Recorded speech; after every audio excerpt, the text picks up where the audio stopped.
Kasi pinagbilinan ako ng kaibigan ko na ako na lang magtuturo sa inyo. So ito, yan yung sala nyo, bale. Yun, banda ron, dun yung kusina nyo, yan, katabi nun yung dining.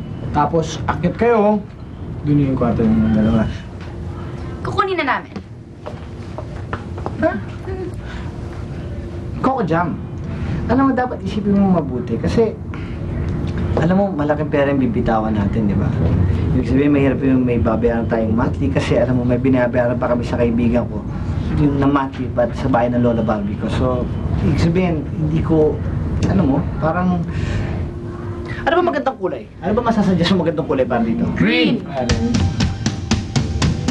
Green, di ba? Kasi nasa isip ko yellow sana. Peanut butter, mas maganda ang green. Green? O kasi green. Malamig sa mata. Malamig sa... Ako ba? Malamig. Malamig. Hindi. Kung malamig sa mata, yellow. Yellow? Tagalog? Ice? Malamig. Ice. Katawa, no? Pwede iba mo muna kami para pag-usapan na namin ni Jerry.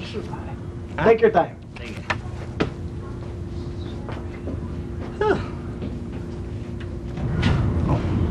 Coco Jam. What ba?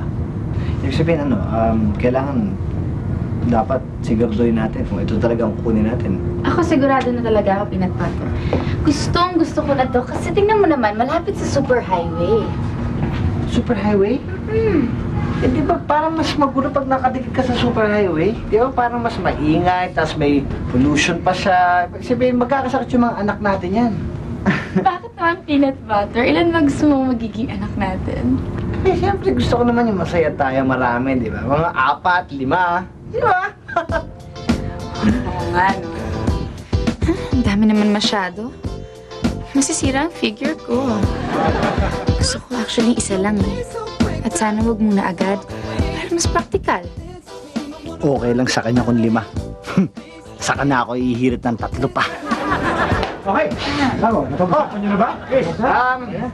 Ganito, no? Baka naman meron ka pa pwede ipakita sa amin ibang unit naman. Yung wala sa highway. Ano ba naman to si Michael? Umayag na nga ako, ayaw pa rin. Naku, Michael, kung ako sa'yo, pare, kunin mo na tong unit na to. Pabor na pabor ka. Nasa super highway ka. Napakadali ng transpo mo nito. Dapat ngayong panahon na to, maging practical ka. Iniisip ko kasi, kung sa highway kami, mahirap pollution kasi, di ba? Alam mo, baka magkasakit yung mga anak namin. Anak? Naku, di ba kakasal pa lang kayo? Dapat muna kayo mag-anak. Ngayong panahon to, hirap ng panahon. Dapat maging practical talaga kayo. Muna kayo mag-anak.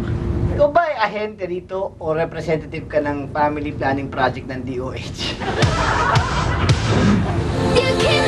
Mari naman, ilang beses ko na ba sinabi sa'yo